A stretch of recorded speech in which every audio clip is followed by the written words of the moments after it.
Hey guys, I'm so excited to see your happy faces.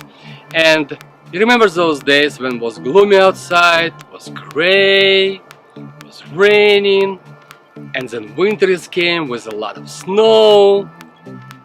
Those days are finally over.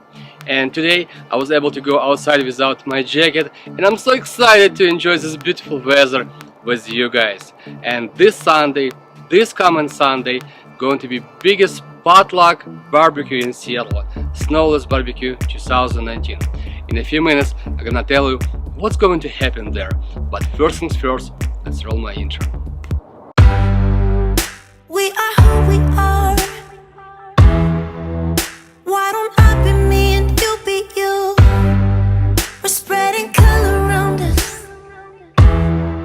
We're lighting up the sky, it's what we do.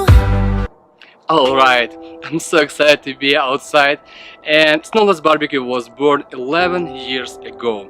I do have a friend, his name Michael Millerwood. He's a software engineer, but also he has so many different talents. He's a musician, he's a singer, he's a writer, he's a handsome looking man. And 11 years ago we sat down together and was thinking what we should do to waking up Seattle cold eyes. We sit down, and as winter's gone and spring arrives, everything's waking up. Snowless BBQ was created to represent waking up from Seattle cold eyes. This event you can meet your friends, finally catch up after a long winter, and also you can meet a lot of new people and celebrate spring together. 11 years ago I was much younger, but I still have the same spirit in my heart, and I'm so excited to see you all in Snowless BBQ 2019.